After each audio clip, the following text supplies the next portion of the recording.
नमस्कार, news line में आपका स्वागत है और मैं हूं आपके साथ विपनेश माथुर। स्वागत हुआ, समारोह हुआ और फैल गई बीजेपी में खुशी की किरण। कमाल की बात तो यह है कि अपनी दमदार छवि की धनी किरण बेदी ने आते ही अपने जलवे दिखाने शुरू कर दिए, और वो भी बिना किसी पद की घोषणा के। कहने का मतलब यह है कि अभी तक सीएम पद के दावेदार के तौर पर बेदी का तिलक भी नहीं हुआ है और किरण बेदी व्यवहार सीएम जैसा कर रही हैं।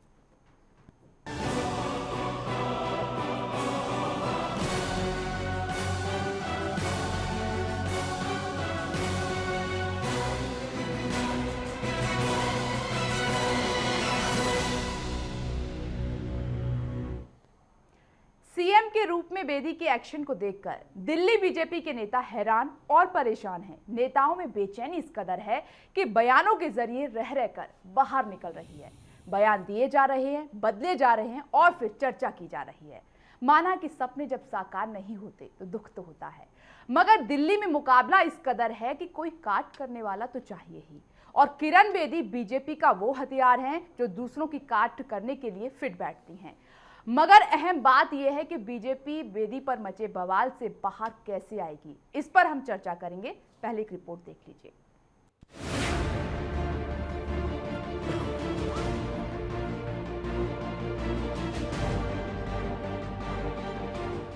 बीजेपी में बगावत।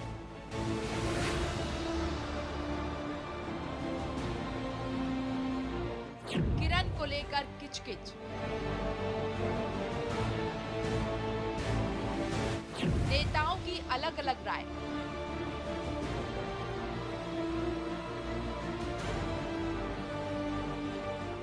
मंजूर नहीं सीएम के रूप में बेदी।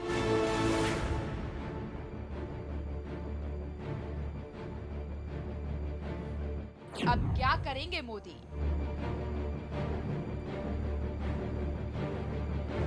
घर का जोगी जोगना, आन गांव का सिद्ध। किरण बेदी को लेकर बीजेपी की हालत कुछ इस कहावत जैसी ही है। बीजेपी में किरण की आगवानी तो धूमधाम से हुई, स्वागत हुआ। आखिर केजरीवाल के खिलाफ दमदार चेहरे की तलाश पूरी हुई।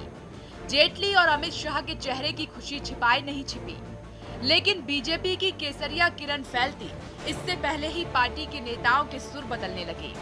वजह किरण बेदी के तेवर और तरीके, जो बीजेपी के पुराने नेताओं और कार्यकर्ताओं को रास नहीं आए। आते भी कैसे? किरण बेदी की पाठशाला में बड़े नेताओं को भी अनुशासन की घुट्टी पिलाई गई। पंत मार्ग में जिस तरह से किरण बेदी ने खुद को सीएम कैंडिडेट के रूप में पेश किया और जिस अंदाज में दिल्ली के सांसदों को तलब किया, उस पर बवाल तो होना ही था और हुआ भी ऐसा ही। किरण बेदी की ख्याति कड़े फैसले लेने और उस पर कायम रहने वालों के रूप में है। एक्शन और सिर्फ एक्शन किरण बेदी की पहचान है। कुल मिलाकर मामला यह है कि दिल्ली बीजेपी के कुछ नेताओं को किरण बेदी सीएम पद के दावेदार के रूप में स्वीकार नहीं है। नाराजगी जताने वालों में जगदीश मुखी जैसे नेता शामिल हैं। ऊपर के लेवल पर इस बारे में चर्चा हुई होगी, लेकिन स्टेट यूनियन से ज्यादा बात नहीं की गई। अब प्राथमिकताएं बहुत अलग हैं। अब लक्ष्य है कि 10 करोड़ लोगों को पार्टी से जोड़ा जाए और इसे दुनिया की सबसे बड़ी पार्टी बनाया जाए। कोई भी इसे ज्वाइन कर सकता है, कोई किसी को नहीं रोक सकता। राय मशविरा करने का तो कोई सवाल ही नहीं है। किरण बेदी को सीएम कैंडिडेट नहीं बनाना चाहिए, हालांकि यह तय करना पार्टी का काम है। किरण बेदी ने पार्टी ज्वाइन करने के दिन से ही अपने आप को सीएम कैंडिडेट के रूप में पेश करना शुरू कर दिया। दिल्ली के सांसदों को बुलाया तो चाय के लिए, लेकिन मकसद उनकी ब्रीफिंग था। जाहिर है सांसदों को किरण बेदी का ये अंदाज पसंद नहीं आया। किरण बेदी ने दिल्ली के सभी सांसदों की मीटिंग अपने घर पर बुलाई थी। सांसदों को मीटिंग के लिए बीजेपी ऑफिस से बाकायदा सूचना दी गई थी। मीटिंग में डॉक्टर हर्षवर्धन देर से पहुंचे। जब तक वो पहुंचे तब तक किरण बेदी वहां से जा चुकी थी। डॉक्टर हर्षवर्धन का कहना था कि उन्होंने लेट आने की सूचना दी थी। बाद में उन्होंने बात संभालते हुए कहा कि फोन पर किरण के साथ उनकी बात हो गई थी। दिल्ली बीजेपी के सबसे मान्य नेता डॉक्टर हर्षवर्धन 1 मिनट लेट पहुंचे, तब तक किरण बेदी अपने घर से निकल चुकी थी। हर्षवर्धन के साथ किया गया ऐसा बर्ताव किसी को पसंद नहीं आया। किरण बेदी केंद्रीय मंत्री अरुण जेटली और बीजेपी के राष्ट्रीय अध्यक्ष अमित शाह की पसंद मानी जा रही हैं। और इस बात का अनुमान उनके स्वागत और बिना घोषणा किए बेदी का सीएम की तरह काम करना बताता है, क्योंकि एक बात तो तय है कि बिना किसी बड़े नेता के सपोर्ट से बेदी ऐसा नहीं कर सकती। एक बात ये भी सच है कि किरण बेदी के बीजेपी में शामिल होने से पहले दिल्ली में बीजेपी इतनी मजबूत नजर नहीं आ रही थी जितनी कि अब आ रही है, क्योंकि अरविंद केजरीवाल की काट करने के लिए किरण बेदी से अच्छा हथियार बीजेपी के पास हो ही नहीं सकता था। और सच भी है कि किरण बेदी ने बीजेपी में आकर केजरीवाल की काया पलट दी है और नए सिरे से केजरीवाल को सोचने पर मजबूर कर दिया है। दिल्ली चुनाव सिर पर है, समय बेहद कम बचा है और ऐसे में बीजेपी के सीनियर नेता बेदी से नाराज हैं। तो ऐसे में कैसे बनेगी बात?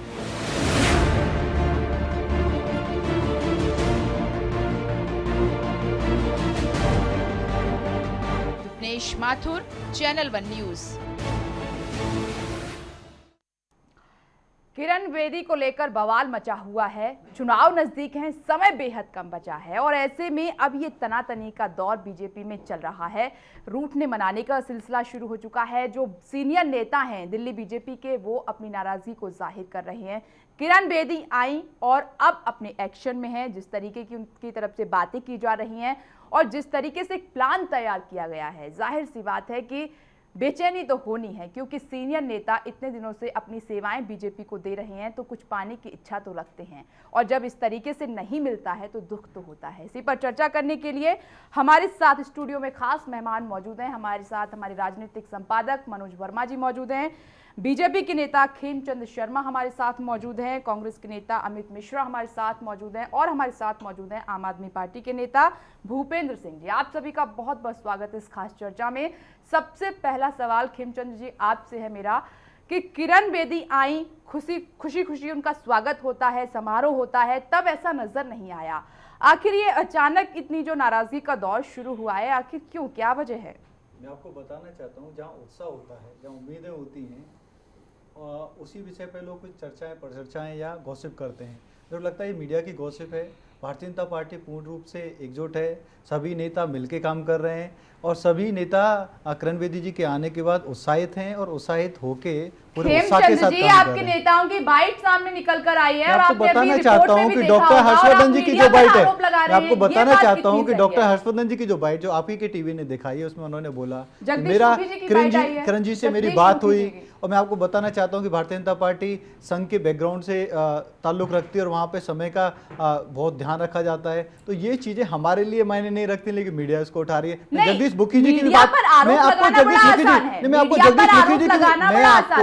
मुखी जी आप प्लीज जगदीश मुखी जी की भी बात बोलना चाहता हूँ। जगदीश मुखी जी ने क्या कहा, उन्होंने कहा कि हमारी पार्टी का जो लक्ष्य है 10 करोड़ मेंबर बनाने का है ताकि हम पूरे विश्व में सबसे बड़ी राजनीतिक पार्टी बन सके। उन्होंने क्या गलत बोला? उन्होंने बिल्कुल सही बोला कि जब 10 करोड़ का लक्ष्य है तो उसमें नेता भी आ रहे हैं, कार्यकर्ता भी आ रहे हैं, तो सभी की चर्चा परिचर्चा मुश्किल होती है। तो हाँ, हमारी भारतीय जनता पार्टी ने जो स्टेटमेंट है उनकी नहीं सुनी है, तो मैंने जो प्रमुख बिंदु उनका 10 करोड़ का है और 10 करोड़ जब कार्यकर्ता और नेता जब शामिल करने होते हैं तो उसमें चर्चा पर नहीं की गई। उनका कहना यह है कि चर्चा ही नहीं की गई। आप उन्हीं की बात में देखिए, सीनियर नेता है आपकी, मैं आपको वही बात बताना चाहता हूँ कि उनकी बात से आप करेंगे ज्यादा, लेकिन चर्चा की गई ना, तो आप और उन्होंने कहा नाराजगी बिल्कुल नहीं है। उन्होंने एक नॉर्मल बात कही, लेकिन मीडिया बाल की खाल निकाल रही है। उन्होंने बिल्कुल एक नॉर्मल बात कही जो कहनी चाहिए। उन्होंने 10 करोड़ के लक्ष्य की बात की, उन्होंने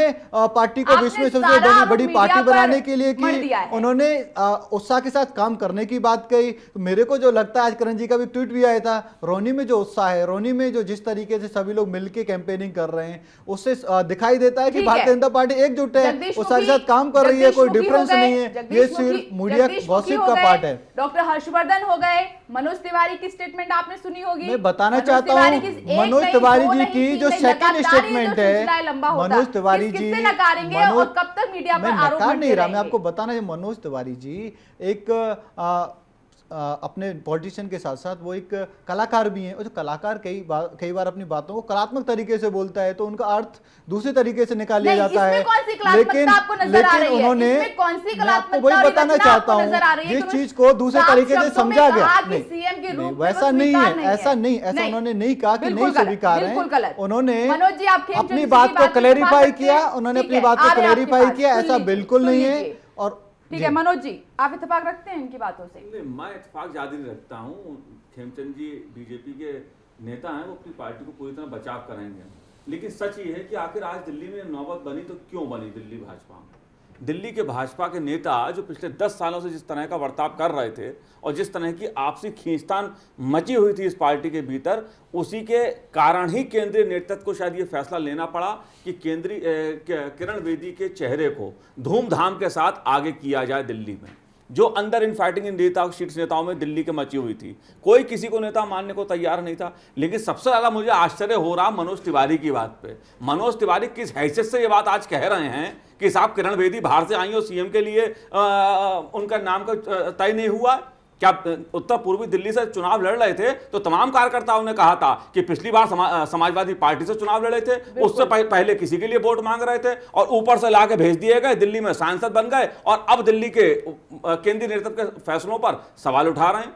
तो दिल्ली बीजेपी में पिछले दुर्भाग्य ये कि आपसी खींचतान इतनी मची हुई थी और उसी के चलते ही आज बीजेपी में केंद्रीय नेतृत्व दूसरे नेताओं को आगे कर रहा है। और मनोज जी, आपने एक तस्वीर तब देखी होगी जब आम चुनाव से पहले प्रधानमंत्री नरेंद्र मोदी को लेकर अनाउंसमेंट हुई थी, तब भी बीजेपी दो धड़े में बट गई थी, तब भी स्वीकार नहीं थे नरेंद्र मोदी, क्योंकि आडवाणी खेमा अलग हो चुका था। और एक तस्वीर ये भी है, डेमोक्रेटिक डिस्कशन हुआ, कोई दो धड़े नहीं हुए थे, एक डेमोक्रेटिक पार्टी में डेमोक्रेटिक डिस्कशन होना होता है। मनोज जी से सवाल है मेरा, नहीं उस मामले में इस मामले में अंतर है। देखिए उस मामले में लगभग सभी लोग आम सर्वसम्मति था। संसदीय बोर्ड ने ही प्रधानमंत्री नरेंद्र मोदी का फैसला लिया था उम्मीदवार जब वो बनाए गए थे, उसमें कहीं कोई वो नहीं था। हाँ, पार्टी के अंदर थोड़े से मतभेद होते हैं, जैसे आडवाणी जी ने प्रकट भी किया था, लेकिन उसके अलावा सब पूरा संसदीय बोर्ड एक मत था।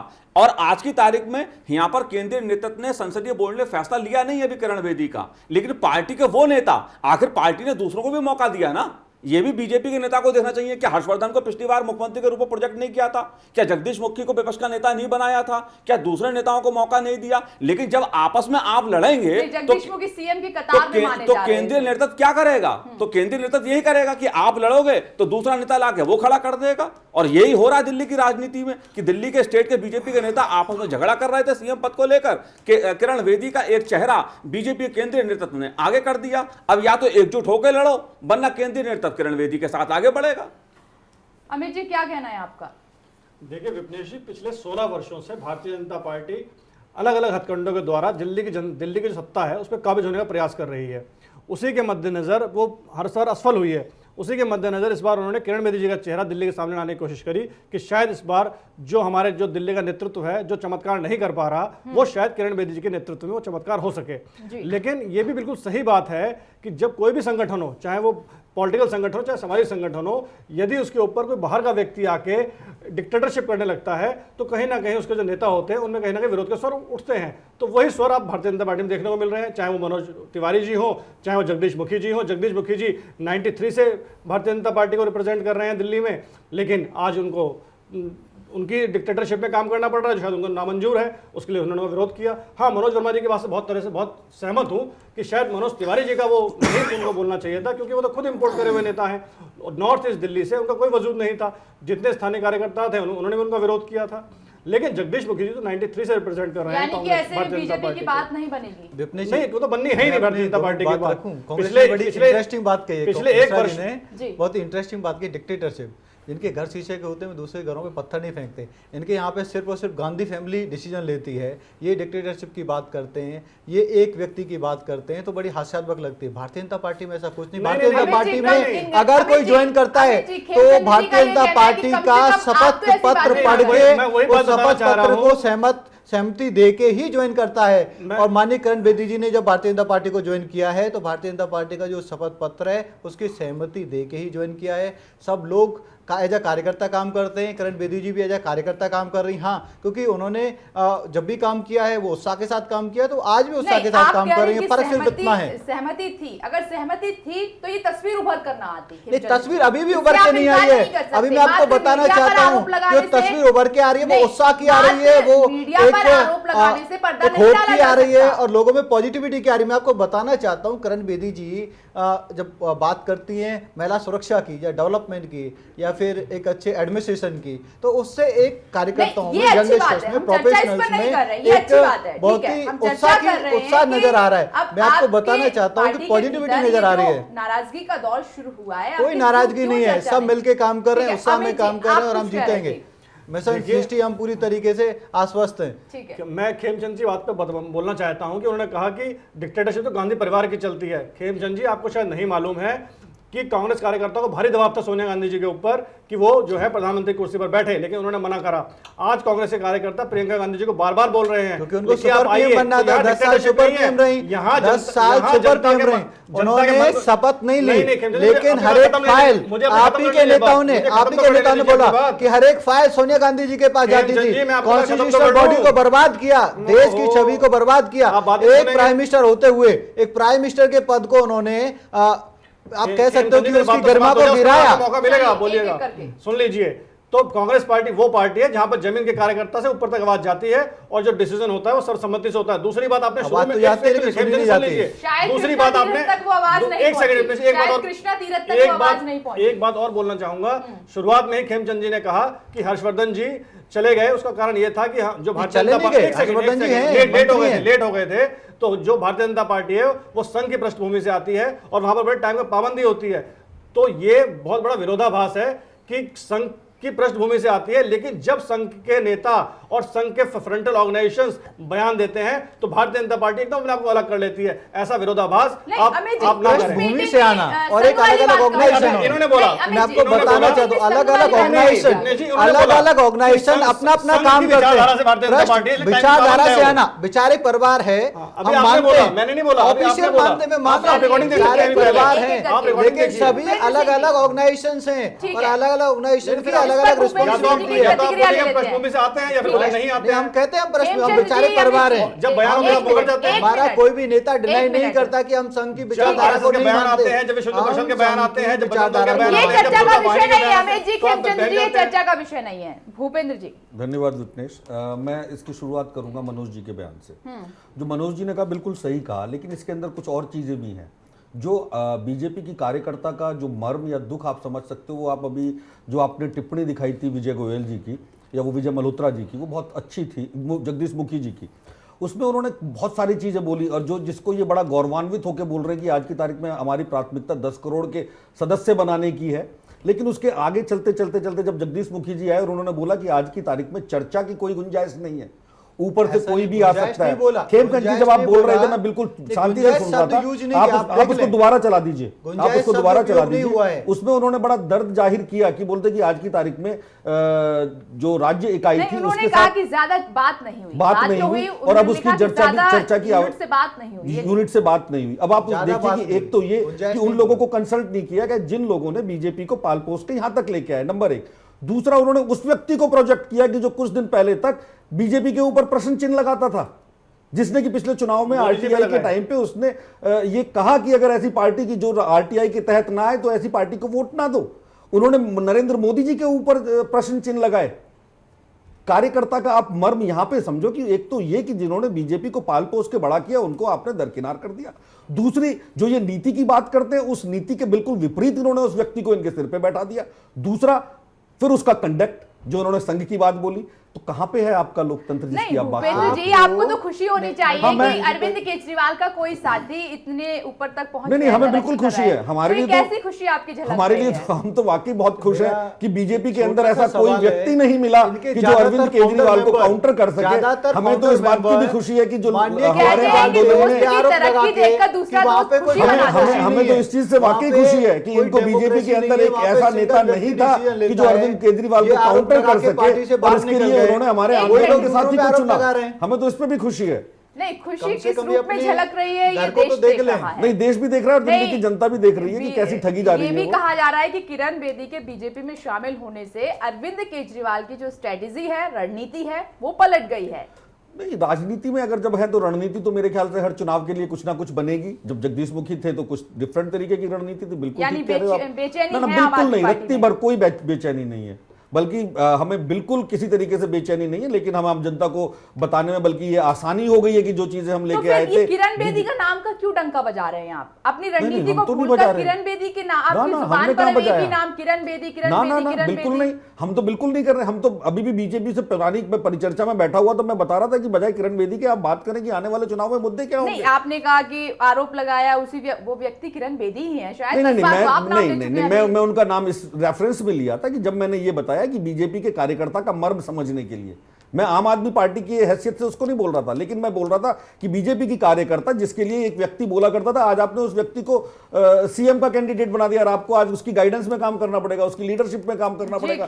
हर्षवर्धन जैसा सीनियर आदमी अगर 1 मिनट लेट हो जाएगा तो उसको दरवाजे से बैरंग वापस जाना पड़ेगा। एक्चुअल कार्यकर्ता है, एक्चुअल नेता है, वो भारतीय जनता पार्टी के कार्यकर्ता का मर्म नहीं, बल्कि उसका जो खुशी है, उनका जो उत्साह है, उनकी जो इंजॉयमेंट है, उसकी बात कर रहा है। इसीलिए उनमें से भारी मात्रा में से लोग टूट के भारतीय जनता पार्टी में ज्वाइन कर रहे हैं। और जितने भी इनके नेता थे, अब ये आम आदमी पार्टी नहीं, 4 आदमी पार्टी बची हुई है, जितने भी इनके फाउंडर मेंबर थे वो माननीय केजरीवाल पे ये आरोप लगाते हुए, क्योंकि वहां पे सिर्फ और सिर्फ 2 या 3 लोगों की चलती है, ये आरोप लगा के बाहर हुए। ये लोग अपने घर को नहीं देखते, दूसरों को देख रहे हैं। दूसरा, इनकी कभी से कोई पॉलिसी नहीं थी, सिर्फ अराजकता की पॉलिसी थी। मैं आपको बताना चाहता हूँ रिसेंटली अराजकता का छोटा सा एग्जाम्पल, हमारे घर की बात, हमारा घर बिल्कुल अच्छा है, हमारे घर में ऑल इज वेल, सबका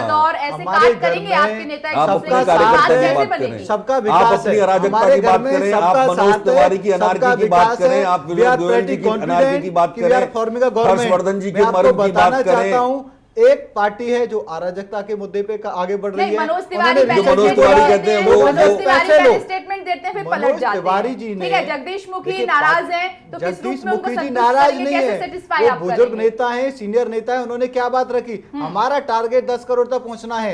उन्होंने बोला 10 करोड़ को क्या मतलब, इन्होंने कितना महिमा उन्होंने क्या बोला, महिमा मंडित वाली बात नहीं, उनके पॉइंट को तो आप नकार रहे हो और एक अनुचित बात को आप पकड़ रहे हो। आप ये बात नहीं पकड़ रहे हैं कि माननीय केजरीवाल अराजकता के मुद्दे पे फिर से आ गए। उन्होंने क्या बोला है लोगों को, पैसे लो और फिर आम आदमी पार्टी को वोट करो। पैसा लेना क्रिमिनल ऑफेंस है। सबसे बड़ा डिटेक्टर कौन इंडिया में? मिस्टर केजरीवाल। डिटेक्टरशिप का जो एक होता है, इनका जो स्किल है, अपने स्किल को यूज नहीं कर रहे। यदि कोई पैसा दे रहा है, मनोज जी किरण जी पे सवाल उठा रहे हैं, आप अरविंद केजरीवाल की बात कर रहे हो, केस चलाएं। हर्षवर्धन जी अपना दुख बात कर रहे हो, हमारा कोई कैंडिडेट पैसा दे रहा है और इसका ये रिकॉर्ड कर लेते हैं, उसको ये जेल में डलवा देते हैं। इनका कैंडिडेट तो बिना लड़े जीत जाएगा। ये सिर्फ और सिर्फ अराजकता का माहौल बनाना चाहते हैं, कंफ्यूजन फैलाना चाहते हैं, झूठ बोलना चाहते हैं, मुद्दों पे बात करना ही नहीं चाहते। मनोज तिवारी जी की चर्चा क्यों होगी? मनोज तिवारी एमपी है, वो अपना काम कर रहे हैं, अच्छे से काम कर रहे हैं, करते जा रहे हैं। सवाल यहाँ पर कई हैं। अगर डॉक्टर हर्षवर्धन गए मीटिंग में तो किरण बेदी थोड़ा रुक भी सकती थी मुलाकात करने के लिए, जबकि उनकी ओर से ये कहा गया तरीके से भी ले सकते हैं कि उनका कोई प्रोग्राम फिक्स था। डॉक्टर हर्षवर्धन की ओर से कहा गया कि मैंने इन्फॉर्म कर दिया था कि मैं थोड़ा लेट हो जाऊंगा, फिर भी इंतजार नहीं किया गया। और दूसरा सवाल ये है कि अभी नॉमिनेट नहीं हुई है किरण बेदी सीएम पद के लिए, और आपने उनका एक्शन जैक्शन देखा होगा, फुली ऑफ सीएम कैंडिडेट के रूप में वो काम कर रहे हैं अभी। तो क्यों ना आखड़े, क्यों ना बुरा लगे उन सीनियर पूरी एनर्जी से काम करने में क्या बुराई है? हम तो सवाल आपसे नहीं है, सवाल मनोज जी से। देखिए, ये बीजेपी जो है वो मोदी की बीजेपी है। इसमें अडवाणी जी ने भी खूब नाराजगी प्रकट की थी, असहमति दिखाई थी, लेकिन अंत में फैसला क्या हुआ? जो संगठन तय करेगा वो हर्षवर्धन को भी मारना पड़ेगा और जगदीश मुखी को भी मारना पड़ेगा।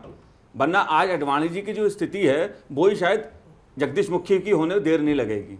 अब पार्टी का शीर्ष नेतृत्व अपने हिसाब से फैसले दिल्ली के मामले में ले रहा है, और मुझे ऐसा लगता है कि जो शायद इन फैसलों को नहीं मानेगा, हो सकता है पार्टी उनके खिलाफ सख्त कार्रवाई करे। नहीं तो क्या वैसे हालात फिर से देखने को मिलेंगे कि इन सीनियर नेताओं को किनारे कर दिया जाएगा? और अब जिस दिन नरेंद्र मोदी का फैसला हुआ था और जिन परिस्थिति में हुआ था, उसके बाद ही ये बीजेपी ने एक संकेत दे दिया था कि पार्टी अब मोदी अमित शाह संगठन जो फैसला लेगा बहुमत के साथ वही होगा। और मैंने पहले कहा, दिल्ली के बीजेपी के जो नेता थे आज जो नाराजगी प्रकट कर रहे हैं, क्या जगदीश मुखी के नाम पे पहले हर्षवर्धन सहमत थे? क्या हर्षवर्धन के नाम पे विजय गोयल सहमत थे? क्या विजय गोयल के नाम पे विजेंद्र गुप्ता सहमत थे? क्या मनोज तिवारी तब सहमत चारों के नाम पर थे? नहीं, सवाल ये है कि जो आज स्थिति हुई, किरण बेदी क्यों आई? किरण बेदी को ऐसा प्रोजेक्शन बीजेपी केंद्रीय नेतृत्व ने क्यों दिया? दिल्ली के नेता अगर नहीं चाहते थे तो क्यों देना पड़ा ऐसा नेतृत्व? क्योंकि दिल्ली प्रदेश के जो बीजेपी के नेता पहली पंक्ति के राज्य के नेता हैं, वो उस तरह का शायद संतुष्टि, उस तरह का आचरण अपने केंद्रीय नेतृत्व को नहीं दिखा पा रहे थे, जिसके चलते केंद्रीय नेतृत्व किसी एक नाम पर फैसला ले पाता। और इसीलिए केंद्रीय नेतृत्व को किरण बेदी को आगे करना पड़ रहा है अब, और ये एक मानना पड़ेगा इस बात को। हाँ, मैं इस बात से सहमत हूं कि जब कोई बाहर का व्यक्ति इतना बड़ा नेता बन के अचानक आता है, तो जो कार्यकर्ता होता है, आम कार्यकर्ता जो कई सालों से पार्टी को सींचता है, जो ऐसा नेता होता है जिसने 20 साल पार्टी को दिए हों, और उसे लगता है कि मैं मंत्री बन सकता हूं। लेकिन ये सोचना चाहिए उन नेताओं को भी कि आखिर संगठन में अगर हम इस तरह लड़ेंगे तो दूसरा आदमी, बाहर का आदमी फायदा उठाएगा ही। बिल्कुल, वाकई में जब घर में कलह मचती है तो वे दूसरे तो फायदा उठाते ही हैं, और अभी बीजेपी में यही तस्वीर उभर कर सामने आ रही है। रुक रहे एक छोटे से ब्रेक के लिए, फौरन लौटते हैं।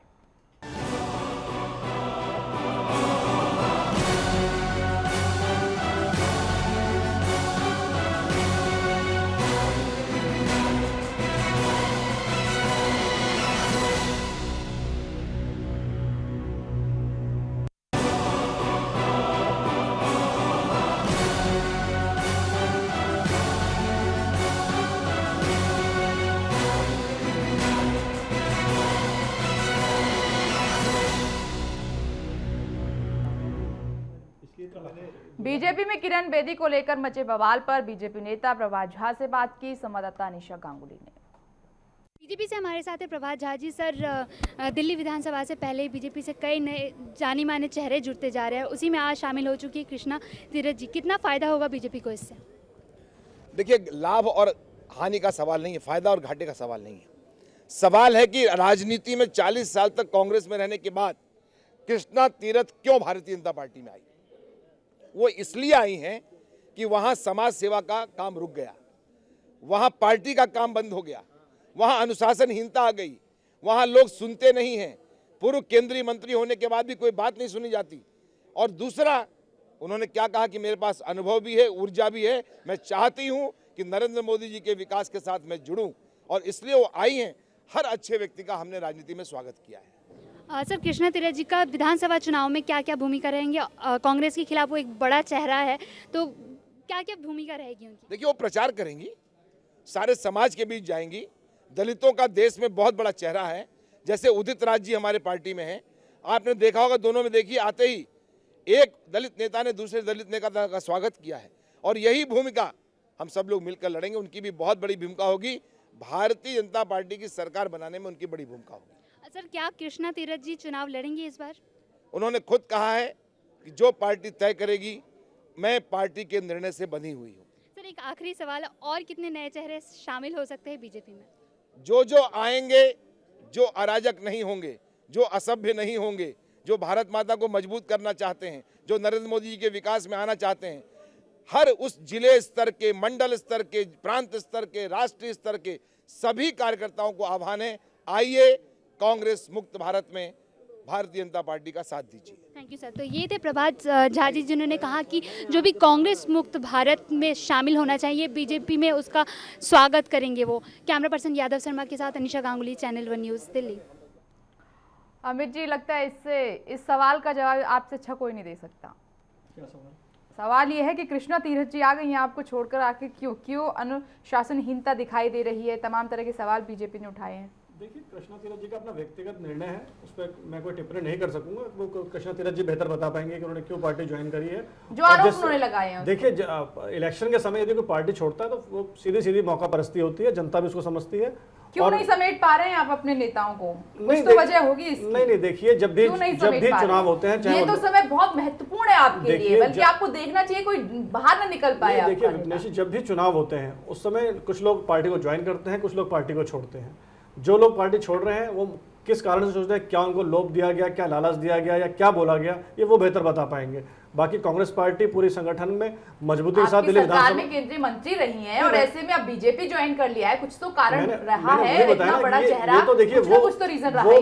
वो बेहतर बता पाएंगे कि उनको किस कारण उन्होंने बेहतर इसी का सवाल का जवाब आपसे ले रहे हैं। जब भी कोई पार्टी छोड़ता है तो कुछ ना कुछ पार्टी में ही कमी बताता है, लेकिन जब तक वो कई सालों तक रहता है, विभिन्न पदों पर रहता है, पार्टी की वजह से पदों पर पहुंचता है, उस समय उसको पार्टी अच्छी लगती है। लेकिन आज उन्होंने किस वजह से पार्टी छोड़ी, क्या उनको प्रलोभन दिया गया दूसरी पार्टी की तरफ से? यानी कि बीजेपी का परिवार मजबूत हो रहा है, खुशी है आपको इस बात? नहीं, हमें कोई खुशी नहीं, हम अपने पार्टी को संगठित है, दुख है, बहुत बड़ी पार्टी है। अगर कृष्णा तीरथ जी गई है तो उसमें कोई है, यदि एक या दो लोग जा रहे हो, लेकिन जब भगदड़ मची हो, भगदड़ लॉजिक बिल्कुल फिट नहीं बैठता, क्योंकि वहां पे एकदम से अराजकता है, लोग एक दूसरे की सुनते नहीं है। वहां पे इवन जो शीर्ष नेतृत्व है, राहुल जी को कोई सुनते नहीं है। इंटरनल दोनों फर्क है, एक इंटरनल है पार्टी में जहाँ पे नेता की कोई सुन नहीं रहा है, वहां पे कहते हैं कि प्रियंका जी को लाओ, राहुल जी को हटाओ, प्रियंका जी को लाओ, तो वहां पे नेता की कोई सुन नहीं रहा है। तो वहां पे जो इंटरनली है, कोई कुछ कहता है, आवाज तो लोग उठा रहे हैं, लेकिन उसको सुनना, जो कोई निर्णय लेना या आगे कोई काम करना, वहां का कोई सिस्टम बचा नहीं, इसीलिए वहां पे भगदड़ मची हुई है। आम आदमी पार्टी लोगों के बीच में अराजकता फैला रही है। पहली बात तो ये कि विपिनेश जी ने क्वेश्चन मुझसे किया, मुझे उसका जवाब देने दीजिए।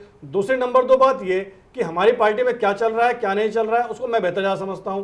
ऐसा तो आप हमारी पार्टी पे चर्चा कर रहे हो, तो हम आपकी पार्टी पे चर्चा क्यों नहीं करते? तो उसमें क्या बुराई है? आपकी पार्टी में तो भगदड़ मच रही है, हमारी पार्टी में तो सब उत्साह में काम कर रहे हैं, आप उस पर भी चर्चा कर रहे हैं। बीच में आपको उसमें इंटरप्ट कर दिया। अमित जी, सवाल आपसे जब आप हमसे क्वेश्चन करोगे, क्वेश्चन करेंगे आपके टर्म में। अमित जी, सवाल ये है आपसे कि आम चुनाव के बाद आपने देखा होगा कि आपकी पार्टी कहां से कहां पहुंच चुकी है, और ऐसे में संगठित होने की आवश्यकता है कि लड़ा जाए, मजबूत स्थिति में उभर कर आए, लेकिन ऐसा आपकी पार्टी में नजर नहीं आ रहा। और वैसे भी दिल्ली इलेक्शन में इस बार आम आदमी पार्टी और बीजेपी में कड़ी टक्कर मानी जा रही है, आपको तो काउंट ही नहीं कर रहे हैं लोग। आखिर क्यों, क्या कमी है, आखिर क्यों उभर नहीं पा रहे हैं? ऐसा नहीं है, जब आप रिजल्ट देखेंगे तो आपको पता चलेगा कि पिछले 1 वर्ष में जो 49 दिन का शासन रहा आम आदमी पार्टी का, और परोक्ष रूप से उपराज्यपाल के द्वारा भारतीय जनता पार्टी जो शासन रहा, उसमें दिल्ली की जनता ने देखा किस तरह जो विकास कार्य थे वो रुक गए। विकास की तो बात छोड़ दीजिए, जो पेंशन होती है, जो वृद्ध पेंशन होती है, विधवाओं की पेंशन होती है, वो तक नहीं मिल पा रही दिल्ली के लोगों को, चाहे वो एमसीडी की पेंशन हो, चाहे वो दिल्ली सरकार की पेंशन। विकास की तो बात जाने दीजिए आप, तो वो दिल्ली की जनता देख रही है। और एक बात सुन लीजिए विपिनेश जी, अब आप देखिएगा कि जनता उस पर कितना जोरदार प्रहार करेगी और कांग्रेस को पुनः विधानसभा में लेकर आएगी और दिल्ली का विकास जो रुका था उसको दोबारा चालू कराएगी। मैं आपको बड़ा इंटरेस्टिंग सी बात बताने, इन्होंने कहा कि एमसीडी की पेंशन नहीं मिल पा रही है और दिल्ली सरकारी, इनके जो 8 विधायक थे, इसका तो उन्होंने बिल्कुल काम नहीं किया, उन्होंने अपने क्षेत्रों में भी पेंशन नहीं बंटवाई, हमारों ने बंटवाई है, मैं प्रूफ भी दे सकता हूँ। दूसरा, इनके जो एमसीडी के काउंसलर हैं, जो भारी मात्रा में काउंसलर हैं, ऐसा नहीं कि इनके कोई 1, 2, 10, 20 काउंसलर हों, बहुत सारे काउंसलर हैं, वो भी अपना काम ढंग से नहीं कर रहे हैं, वो भी पेंशन अपने एरिया में नहीं बांट रहे हैं। आपने बोला, सबसे पहले आप अपने नेताओं की बात करो, आपके नेता क्यों नहीं कर पाए? उन्होंने इस मुद्दे को क्यों नहीं उठाया? एमसीडी के मुद्दे को क्यों नहीं उठाया? बिल्कुल नहीं उठा रहे।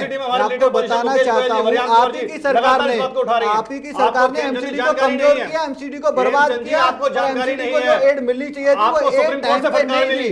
आप ही वो पार्टी है जिन्होंने दिल्ली की जो बॉडी बहुत अच्छे तरीके से काम कर रही थी, उसको बर्बाद किया, उसको तोड़ के उसको फटकार मिली कि मैं आपको बताना चाहता हूँ, हमारे एमसीडी के काउंसलर ने, हमारे विधायकों ने अपने क्षेत्र में ये रिजल्ट बता देगा कि किसने काम किया, किसने नहीं किया, क्योंकि 10 फरवरी को नतीजे सामने निकल कर आ जाएंगे। खेमचंद्र जी, आज चर्चा का विषय ये है कि जो आपके घर में जो अब कलह मच रही है, कलह नहीं है, खुशी का माहौल है। खुशी तो दिखाई थी, अभी जब घोषणा हुई दिख रही है, लोग देख रहे हैं, और हमारे चेहरे से भी वो कॉन्फिडेंस और वो झलक रहा है। अब मायूसी नजर आ रही है, मायूसी नहीं, एकदम और खुशी है। इस मायूसी के साथ आप आगे कैसे बढ़ेंगे? कॉन्फिडेंस के साथ हम आगे बढ़ रहे हैं, उत्साह के साथ हम आगे बढ़ रहे हैं। जब अपने रूठ जाते हैं तो कॉन्फिडेंस फिर कम हो जाता है। नहीं, अपने बिल्कुल तन्मयता से काम कर रहे हैं, और हमारे नेता पूरे एग्रेशन से, पूरी एनर्जी से काम कर रहे हैं। आप उस एग्रेशन और उस एनर्जी और उस कॉन्फिडेंस को नेगेटिवली ले रहे हो, लेकिन हम एज अ पार्टी इसको बहुत ही पॉजिटिवली ले रहे हैं। आपके नेता स्टेटमेंट देते हैं पहले, तो हमारे नेता ने यदि कोई स्टेटमेंट, मैंने आपको बोला कि वो एक कलाकार हैं, उन्होंने कोई बात रखी और यदि उसको गलत तरीके से समझा गया तो उन्होंने ही आके उसका क्लैरिफिकेशन दिया। उन्होंने बोला उनका आशय वैसा नहीं था, आशय पॉजिटिव है, आशय सबका साथ, सबका विकास के नारे के साथ हमारी भारतीय जनता पार्टी इंटरनली भी और एक्सटर्नली भी काम कर रही है। सारे कार्यकर्ताओं को साथ में लेकर काम कर रही है, सबका विकास हो रहा है, सबका साथ है, और वैसे ही हम जनता के बीच में जा रहे हैं और हम पूरी तरीके से आश्वस्त हैं, पूरी तरीके से कॉन्फिडेंट है, और इसीलिए पूरी ताकत से 100% पावर से हम लोग रात दिन काम कर रहे हैं और जनता को समझाने में कामयाब हो रहे हैं और जनता को अपने साथ लेने में कामयाब हो रहे हैं। अभी तो सफर बहुत लंबा है खेमचंद्र जी, और अभी शुरुआत में ही इस तरीके के हालात, तो फिर कैसे जीत पाएंगे आप? नहीं, शुरुआत में इतने अच्छे पॉजिटिव हालात हैं तो हमें लगता है कि हमारा जो 60+ का जो अभियान है हम जरूर प्राप्त करेंगे, हम जरूर जीतेंगे। अभी अनाउंसमेंट नहीं हुई है, उस तरीके से वो घोषणाएं कर रही हैं। बहुत ही पॉजिटिव चीज है कि एक कार्यकर्ता के नाते भी वो इतना मेहनत करना चाहती हैं जितनी मेहनत एक सीएम के कैंडिडेट को करनी चाहिए। तो ये सभी कार्यकर्ता के लिए सीख है। किसी पर ट्रस्ट नहीं रहा, सभी को ट्रस्ट है। मैं आपको बताने, हमारे कार्यकर्ता बनते ही हर एक व्यक्ति में इतना जोश आ जाता है, इतनी कमिटमेंट आ जाती है कि वो व्यक्ति बड़ी से बड़ी जिम्मेदारी के बराबर काम करना चाहता है बिना जिम्मेदारी के। तो हर एक कार्यकर्ता को ये मैसेज गया है कि आप भी एक जितना सीएम के कैंडिडेट को मेहनत करनी चाहिए, जितने उत्साह से काम करना चाहिए, आप भी वैसे ही करो। ये तो एक पॉजिटिव मैसेज और हम इसे पॉजिटिव तरीके से ले रहे हैं और हम वैसे ही काम कर रहे हैं। चलिए, अच्छी बात है। भूपेंद्र सिंह जी, जिस तरीके से आम आदमी पार्टी मेहनत कर रही थी एक दिशा में, कहीं ना कहीं वहां पर आके रोक लग गई है। अब किरण बेदी को लेकर बीजेपी में जिस तरीके के हालात बने हैं और आम आदमी पार्टी में जो स्थिति बन गई है किरण बेदी को लेकर, तो अब इन दोनों तस्वीरों को आप किस तरीके से आंक रहे हैं? अब यहाँ झांकेंगे या अपने घर में झांकेंगे पहले? नहीं, हम तो कहीं पे भी नहीं झांक रहे, क्योंकि हम पहले दिन से ही सिर्फ और सिर्फ जनता के बीच में आने वाले चुनाव में किन मुद्दों पे हम चुनाव लड़ना चाहते हैं इसको लेके काम कर रहे थे। हम आज भी उसी को लेके काम कर रहे हैं और हमारा जो ये चरण था, मेरे ख्याल से डोर टू डोर कैंपेनिंग का हमारा आज भी चल रहा है। सेकंड नंबर पर आ गए हैं आप? सेकंड पे नहीं, हम नंबर 1 पे आने वाले हैं। अभी आप सर्वे चलते रहेंगे, अभी 7 फरवरी में बहुत समय है और इंटरनल सर्वे बहुत नजदीक के सर्वे हैं, ये बहुत नजदीक के सर्वे हैं। 7 फरवरी को चुनाव होना है, नजदीक के बहुत नजदीक के वो है और आने वाले नतीजों में और सर्वों के अंदर आपको ये पता चलेगा कि आम आदमी पार्टी ने कितना गेन किया है। क्यों? क्योंकि हम सिर्फ और सिर्फ जनता के बीच में इस कांग्रेस ने भी आपके खिलाफ मोर्चा खोल दिया है, बुकलेट जारी कर दिया है। देखो, अगर मान लो राजनीति में अगर हैं तो ये सारी चीजें चलेंगी। मैं इस चीज पे कि बीजेपी ने क्या किया, फिर कांग्रेस ने क्या किया, मैं इन सारी चीजों पे नहीं जाना चाहता, क्योंकि आज से पहले राजनीति सिर्फ होती इन चीजों पे थी। अगर आप मेरे पे कोई एक सवाल उठाते तो मैं बजाय अपना सवाल का जवाब देने राजनीति नहीं कर रहे हैं। नहीं, हम राजनीति डिफरेंट तरीके की कर रहे हैं। हम ये नहीं बताना चाहते, ये बिल्कुल सही तरीका है। हम देखो, आप बीच में मत बोला करें। जब आप बोलते हैं सब लोग बिल्कुल बीच में आपको शांति से सुन रहे थे, आप सुनने की जरा हौसला रखें। हम सिर्फ और सिर्फ लोगों के बीच में मुद्दों को लेके जाना चाहते हैं, मुद्दों को लेके जा रहे हैं। हमारे पास अगर कोई कमी पेशी है, हम लोगों के साथ इंटरेक्ट करना चाहते हैं, वो हमसे बताए कि उसको हमसे क्या एक्सपेक्ट करते हैं। और ये चीज जो हमने अपनी घोषणा पत्र बनाने की पिछले चुनाव में शुरुआत करी थी कि आम आदमी से पूछ के हम घोषणा पत्र बनाएंगे, वहां से स्वराज की परिकल्पना पे की गई राजनीति की शुरुआत आज तक जारी है। उसी क्रम में हम काम कर रहे हैं। बीजेपी में किरण बेदी जाएं, कृष्णा तीरथ कांग्रेस छोड़ के उसमें जाएं, कोई भी कहीं से कहीं रिशफल करे, उससे हमें कोई फर्क नहीं पड़ रहा। हम सिर्फ और सिर्फ अपने मुद्दे और किस तरीके से अपने मुद्दों को लेके वोटर के साथ कनेक्ट हो, उस पे हमारी रणनीति और हम उसी पे काम कर रहे हैं। फर्क तो पड़ रहा है। कांग्रेस अगर कुछ खुलासा कर रही है तो आपकी ओर से भी पीसी करके उसका जवाब तो दिया जा रहा है, तो इसको फर्क के रूप में ना देखें। नहीं, अगर मान लो हमसे कोई सवाल किया जाएगा, हमसे अगर कोई चीज पूछी जाएगी तो हम उसका जवाब देंगे। और आरोप भी आप लगाते हैं, सबूत हाँ, अगर मान लो नहीं, अगर मान लो अगर ये जनता को अगर ये बताएंगे कि हम विकास करेंगे, बिजली ऐसे देंगे, और उसके बाद अगर मान लो खुद इनके अंदर सांठगांठ अगर बिजली की कंपनी के साथ अगर हो, तो ये मेरे ख्याल से हर राजनीतिक या जो भी सार्वजनिक जीवन में है उस व्यक्ति को, और जब वो वोट मांगने जा रहा है तो उसको मेरे ख्याल से पूरा अधिकार है कि वो बताए कि बोलते कि ये इस तरीके से आपको गुमराह कर रहे हैं। मनोज जी, ये बात तो बिल्कुल सच है कि चाहे मुद्दा कैसा भी हो और कहां से निकल कर आया है, कहां जा रहा है, कांग्रेस हो, आम आदमी पार्टी हो, बीजेपी हो, राजनीति तो तीनों ही पार्टियां कर रही हैं। और अब एक जो नया दौर इसमें देखने को मिल रहा है, अब से पहले चुनावी वादों की बात हो रही थी, विकास की बात हो रही थी, मगर अब जो आरोप प्रत्यारोप का दौर है वो शुरू हो गया है, अदला बदली हो रही है, नाराजगी का दौर शुरू हो चुका है। यानी कि अब नेता अपना अपना देख रहे हैं कि हमें कितना फायदा हो रहा है। देखिए, एक तो सच ये है कि केजरीवाल ने जब से दिल्ली की राजनीति में कदम रखा है तो दिल्ली की राजनीति का मिजाज बदल दिया है। 2 दशक पहले हमने ये चीज़ देखी थी जब देश में संयुक्त मोर्चा की सरकार बनी थी, तब जनता दल ने बहुत दमदारी के साथ दिल्ली में पहला चुनाव लड़ा था। 1993 का पहली विधानसभा दिल्ली की थी, और उस बार जो त्रिकोणीय मुकाबला हुआ था, तो उसके बाद अब हम देख रहे हैं इस चुनाव में कि लगभग, हाँ, आम आदमी पार्टी, केजरीवाल जी ये दावा करते हैं कि दिल्ली में मुकाबला बीजेपी वर्सेस आम आदमी पार्टी है, लेकिन मेरा मानना यह है कि दिल्ली में मुकाबला दो तरफा नहीं है, त्रिकोणीय है, और अजय माकन के आने के बाद स्थितियां बदली हैं। तो इतना तो स्पष्ट है कि जो भी लोग आ जा रहे हैं उसका भी एक कारण यही है कि जो राजनीति बदली है दिल्ली की। आज कृष्णा तीरथ इधर आ रही हैं, या उदित राज इधर आ गए, या शाजिया इल्मी, या विनोद बिन्नी, या किरण बेदी इधर आ गई, तो ये बदली हुई राजनीतिक परिस्थितियों का असर है। कुछ नेताओं को लगता है कि देश में मोदी लहर चल रही है और अपना भविष्य इस लहर में संभाल लो ताकि आगे का भविष्य तो सुरक्षित रहे। कुछ लोगों को लगता है कि यही मौका है, शायद चुनाव में इस बार हम सीएम बन जाएं तो शायद चलो इस पार्टी का दामन थाम लो। तो राजनेता जो हैं वो अपने अपने भविष्य को देखकर भी फैसले करते हैं। बेचैनी तो है, ये वही स्थिति है जो बीजेपी में किरण बेदी को लेकर मची हुई है कि बीजेपी के नेता अब उन आ रही है अंदर से बात देखिए उसकी वजह है। देखिए ये तीनों चुनाव, ये जो चुनाव है, सवाल ये कि उनके पास ऑप्शन था, बीजेपी में आ गए, अब इनके पास ऑप्शन नहीं है, जाएं तो जाएं कहां? नहीं, ये चुनाव जो है मैं मानता हूं कि तीनों ही दलों के लिए बहुत अहम है। भारतीय जनता पार्टी के लिए भी, कांग्रेस पार्टी के लिए और आम आदमी पार्टी के लिए भी। ये प्रतिष्ठा का सवाल तीनों ही दलों के लिए है। अगर बीजेपी दिल्ली में चुनाव हारती है तो सीधे उसे मोदी की लोकप्रियता से जोड़ा जाएगा। अगर आम आदमी पार्टी चुनाव हारती है तो शायद ये आम आदमी पार्टी के भावी जो उसके एजेंडे हैं उनको प्रभावित करेगा, उनकी राजनीति को प्रभावित करेगा। कांग्रेस पार्टी के शीर्ष नेतृत्व को लेकर फिर से सवाल उठाएंगे। तो तीनों ही दलों में जो इस तरह की बेचैनी हम देख रहे हैं उसकी वजह यही है कि तीनों दलों के लिए ये चुनाव बहुत अहम है। जी खेमचंद जी, बड़ा इंटरेस्टिंग सा फैक्ट है। लास्ट ईयर जब हम लोग बात करते थे, लोग कहते थे आम आदमी पार्टी जन लोकपाल की बात करी, डेवलपमेंट की बात करती है और करप्शन की बात करी, करप्शन ना करने की बात करती है। लेकिन अभी जिन लोगों के पास जाते हैं बात करने के लिए, जिन लोगों के बीच में प्रचार करते हैं, मैं उनसे सुनता हूं कि वो कहते हैं कि 80% टाइम तो सिर्फ इसी बात को कन्विंस करने में निकल जाता है कि हम फिर से नहीं भागेंगे, हम टिक के 5 साल राज करेंगे, हम फिर से नहीं भागेंगे। इसके बाद जो 10-20% जो बचता है उसमें ये बात करते हैं फिर से कि आप बिजली का बिल मत दो, आप पैसे लेके वोट दो, आप ये करो, आप वो करो। लेकिन जो इनका जन लोकपाल का मुद्दा था, जो इनका करप्शन फ्री दिल्ली का मुद्दा था, जो इनका आम लोगों को एम्पावरमेंट करने का मुद्दा था, वो बिल्कुल कहीं ना कहीं छूट गया है या कहीं ना कहीं भुला दिया गया है।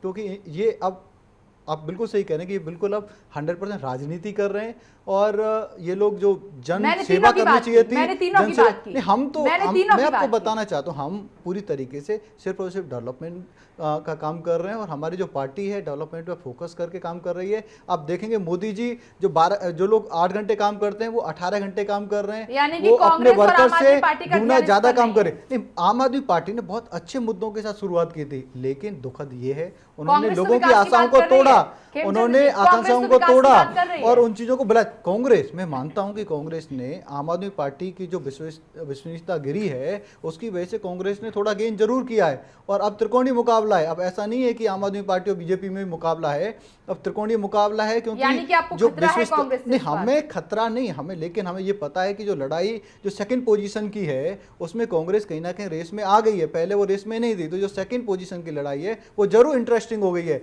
लेकिन जो फर्स्ट पोजीशन की लड़ाई है वो तो लड़ाई है नहीं, वो तो एक तरफा भारतीय जनता पार्टी जीत रही है। अमित जी, आपको खतरा किससे है, बीजेपी या आम आदमी पार्टी?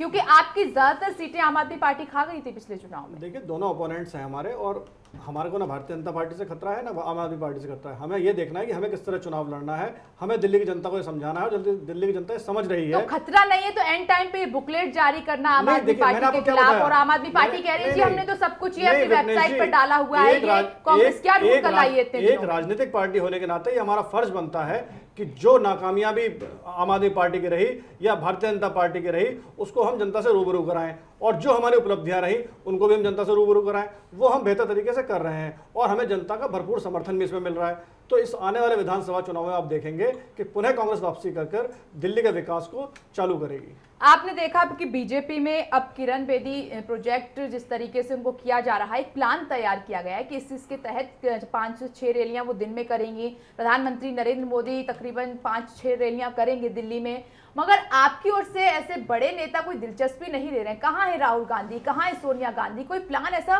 नजर नहीं आ रहा है। क्यों शीला दीक्षित इंटरेस्ट नहीं ले रही है? नहीं, सभी लोगों का प्लान बन चुका है। हमारे वरिष्ठ नेता है अजय माकन जी, उनके नेतृत्व में प्रचार की जो कमान है वो संभाली जाएगी। और हम अगर इंटरेस्ट नहीं, तो कौन इंटरेस्ट ले रहा है? हमारे 70 कैंडिडेट डिक्लेयर हो चुके हैं। कहाँ है राहुल गांधी, कहाँ है सोनिया गांधी, कहाँ है शीला दीक्षित? आखिर शीला दीक्षित को कमान दी गई, क्यों इंटरेस्ट नहीं ले पाई? अभी बहुत समय है, सब लोग आएंगे। कितना समय? 7 फरवरी को वोटिंग है, कितना समय? महीने 2 महीने नहीं बचे हैं। केंद्रीय नेतृत्व होता है वो चुनाव प्रचार जब बंद होने वाला होता है उससे 3-4 दिन पहले उनकी रैलियां होती हैं। ये शुरू से होता है, ऐसा है। अभी हमें जरूरत नहीं है राहुल गांधी जी की अभी हम रैली करा दें, अभी हमें जरूरत नहीं है हम सोनिया गांधी जी की रैली करा दें। अभी हम पहले गली गली घूमकर अपना प्रचार प्रसार कर लें। वो जो कहावत है कि छठ मंगनी पट की बात नहीं है, तुरंत आप सब कुछ कर लेंगे। हमारे पास दिल्ली में नेता हैं, हमारे पास दिल्ली में नेता हैं, वो दिल्ली की जनता से रूबरू हो सकते हैं और रूबरू होते आ रहे हैं पिछले इतने सालों से। हमारे को भी केंद्रीय नेतृत्व जरूरत नहीं है। जब जरूरत होगी होने की बात कही कि बीजेपी में सभी बड़े चेहरे एक्टिव नजर आ रहे हैं। जी क्या बात कर रहे हैं? बीजेपी का भी कैंडिडेट नॉमिनेट नहीं हुए, कौन आएगा कौन नहीं आएगा, कौन प्रचार करेगा? राहुल गांधी क्यों दूर है? राहुल गांधी क्यों एक्टिव नहीं है? एक्टिव सोनिया गांधी क्यों एक्टिव नहीं है? जी हमारे क्षेत्रीय नेतृत्व भी एक्टिव है, हमें जरूरत नहीं है अभी। जब हमें उनकी जरूरत होगी वो हमारे साथ आएंगे। आपकी एक्टिव नहीं है, इंटरेस्टेड नहीं है, आखिर क्यों? विपनेश जी ये क्षेत्रीय इलेक्शन है, राष्ट्रीय नेतृत्व का इलेक्शन नहीं है। दिल्ली के अंदर बहुत सारे नेता ऐसे हैं जो दिल्ली के विकास में सहायक रहे हैं पिछले कई वर्षों से, जमीन से जुड़े नेता हैं, वो सब लोग सक्रिय हैं। 70 की 70 विधानसभा सीटों के लिए उम्मीदवार घोषित हो चुके हैं, सब अपने क्षेत्र में काम कर रहे हैं, सब मिलजुल कर काम कर रहे हैं। बीजेपी के लिए भी है, आम आदमी पार्टी के लिए भी है, क्षेत्रीय चुनाव इन दोनों पार्टियों के लिए भी है। पीएम से लेकर राष्ट्रीय अध्यक्ष से लेकर नेता नहीं है ना, राज्य स्तर तक लेकर सभी इंटरेस्ट ले रहे हैं। इंटरेस्ट और प्लान तैयार किया जा रहा है। इंटरेस्ट क्या ले रहे हैं? मनोज वर्मा जी ने बिल्कुल अभी बोला कि सिर्फ फुटबॉल की स्थिति बनी हुई है। राहुल गांधी को अध्यक्ष बनाने की बात चल रही है, राहुल गांधी को अध्यक्ष बनाने की बात चल रही है। आखिर उनकी तरफ दिल्ली चुनाव से मतलब नहीं है उसका। दिल्ली वो आएंगे ना, मैंने आपसे बोला नहीं, मैंने ये नहीं बोला कि चुनाव की रैली नहीं होगी या हम उनका सहयोग नहीं लेंगे। पहले हमें तो अपना काम कर लेने दीजिए, जब हमें लगेगा अब उनकी जरूरत है उनको कॉल करेंगे। वो खुद लोग जो केंद्रीय नेतृत्व है वो खुद प्रदेश नेताओं के संपर्क में है, जब भी हमें जरूरत महसूस होगी वो लोग आएंगे, रैली करेंगे और मासेस को अपने बारे में समझाएंगे। नहीं तो कब? देर ना हो जाए। नहीं देर नहीं होगी, आप निश्चिंत रहें। आप निश्चिंत मनोज जी निश्चिंत रहें, देर नहीं होगी। राहुल गांधी तब आएंगे जब वोट वाले दिन शायद निकल कर सामने। नहीं, कांग्रेस नेतृत्व का तो जो हाल है उस पर ज्यादा टिप्पणी करने कुछ बचा नहीं है। ये लोकसभा चुनाव में भी कांग्रेस पार्टी अपनी इन्हीं सोच के कारण हारी, लेकिन अमित जी हैं, कांग्रेस के नेता हैं, तो जाहिर तौर पर अपनी पार्टी की बात कहेंगे। लेकिन दरअसल दिल्ली में कांग्रेस पार्टी का जो vote bank, major vote bank था, उसे वास्तव में बीजेपी से इतना नुकसान नहीं हुआ। आम आदमी पार्टी ने कांग्रेस के वोट बैंक को खाने का काम किया। झुग्गी झोपड़ी हो, मुसलमान हो, दलित हो, सारा का सारा वोट पिछले चुनाव में आम आदमी पार्टी ले गई। अगर कांग्रेस पार्टी ने इसको मैनेज इस बार नहीं किया तो फिर वही स्थिति होगी कि 8, 7, 9 यही स्थिति होगी। और जहां तक केंद्रीय नेतृत्व की बात कांग्रेस की है तो अमित सही कह रहे हैं कि यहां पर अजय माकन को भेजकर वो केंद्रीय नेतृत्व ने ही उनको यहां भेजा है। और अजय माकन को लंबे समय से मांग दिल्ली के कांग्रेसी कार्यकर्ता कर रहा था, एक बड़ा वर्ग कर रहा था। वो कांग्रेस के भीतर की राजनीति है, किस तरह अजय माकन को रोका गया, वो अंदर की बातें हैं, वो अमित जानते हैं अच्छे तरह से। हाँ, सोनिया गांधी के स्तर पर ही ये फैसला हुआ अजय माकन का, वरना कांग्रेस के दिल्ली प्रदेश में कई नेता नहीं चाहते थे कि अजय माकन को दिल्ली की बागडोर सौंपी जाए। जी मेरे को अब एक मौका दें, मेरे को ऐसा लगता है कि रीजन दूसरा है कि जो केंद्रीय नेतृत्व में जो आपसी डिस्प्यूट।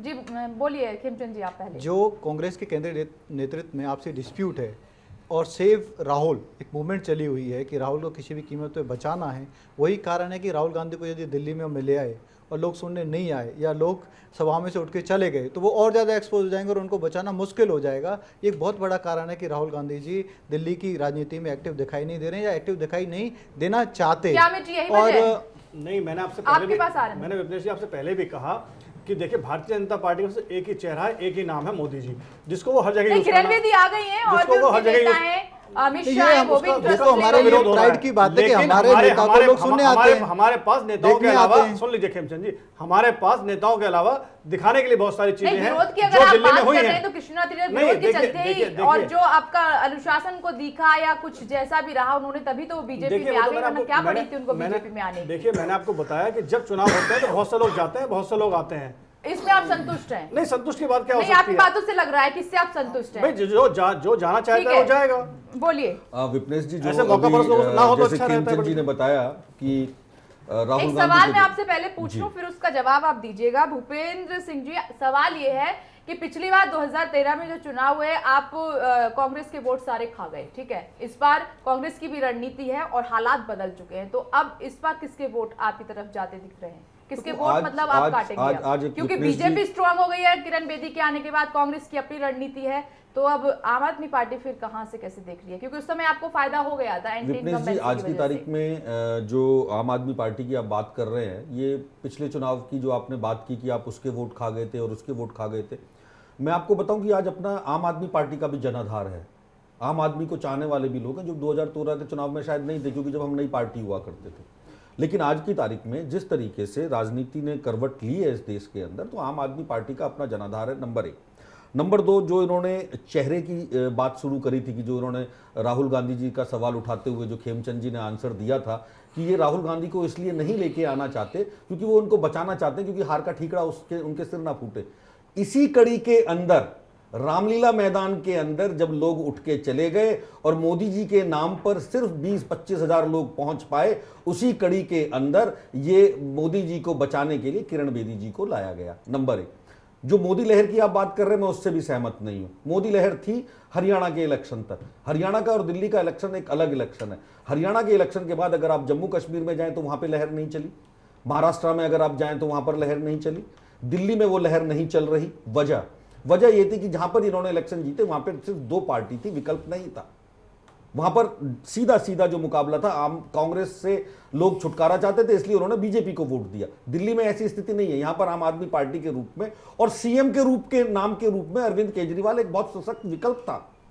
यही वजह है कि जब उनको लगा कि कहीं ऐसा ना हो कि जिस मोदी लहर की हम बात कर रहे हैं, आने वाले 2017 के चुनाव में ये जो जिसको कहना चाहिए कि ढोल का पोल दिल्ली इलेक्शन में अरविंद केजरीवाल ना खोल दे, इसलिए सीएम पद के लिए किरण बेदी को लेके तो कहीं ना कहीं खुली है, क्योंकि आपको मौका पूरा मिला, लेकिन आप उसका जिस तरीके से मैं इसका भी जवाब देना चाहूंगा। बिल्कुल मैं इसका बहुत छोटा सा आंसर देना चाहूंगा, क्योंकि वैसे तो मैं इसको विस्तृत रूप से बताता, लेकिन जो उन्होंने ये सवाल जो हमसे भगोड़े वाली आप करते हैं, तो इसके लिए मैं आपके माध्यम से पूरी जनता को भी ये कहना चाहूंगा, ये मैं आपको कहना चाहूंगा कि इसका आंसर एफएम के ऊपर जिस तरीके से इन्होंने उस एक बुढ़िया के मार्मिक वक्तव्य से जिसका प्रचार किया था, उसी का उत्तर अरविंद केजरीवाल ने दिया है। मैं जनता से भी कहूंगा और आपको भी कहूंगा और खेमचंद जी को स्पेशली कहूंगा कि वो उसको एक बार पढ़ने की जो बता दे कि वो उससे भगोड़े कैसे थे।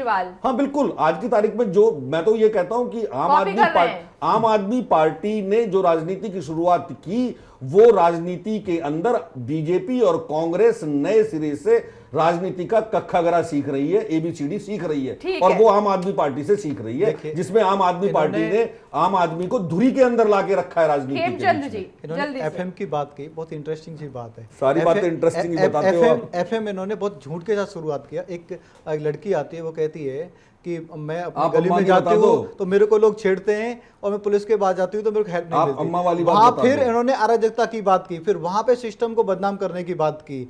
दूसरा इन्होंने कहा कि हमारा एक सो कॉल्ड जनाधार है। इन्होंने बोला कि सो कॉल्ड जनाधार है। मैं आपको बताना चाहता हूँ, लोकसभा इलेक्शन में दिल्ली में 1-to-1 फाइट नहीं थी, 3 पार्टियां थी, कांग्रेस थी, आम आदमी पार्टी थी, बीजेपी। इन्हीं के सो कॉल्ड जनाधार को मोदी जी हवा में पूरी तरीके से उड़ गया था। जैसे रेत का जो पहाड़ होता है आंधी में उड़ जाता है, वैसे इनके सो कॉल्ड जनाधार मोदी जी की आंधी में पूरी तरीके से भारतीय जनता पार्टी तरफ आ गया था, और इसीलिए इनको 0 मिला। बात करो, इसीलिए इनको मैं तर्क ही बता रहा हूँ। तर्क ही था कि आपका जो जनाधार है मोदी जी के हवा में, मोदी जी के आंधी में उड़ के भारतीय जनता पार्टी की तरफ आ गया, 0 मिला। कश्मीर में भी देख ली, महाराष्ट्र में भी देख ली। कश्मीर में के लिए अब सवाल यहाँ पर ये उठ रहा है कि जो बीजेपी में किरण बेदी को लेकर बवाल मचा हुआ है, वो कैसे शांत होगा और किस रूप में शांत होगा, ये देखने वाली बात रहेगी। न्यूज़ लाइन में इतना ही। आप देखते रहिए चैनल 1 न्यूज़।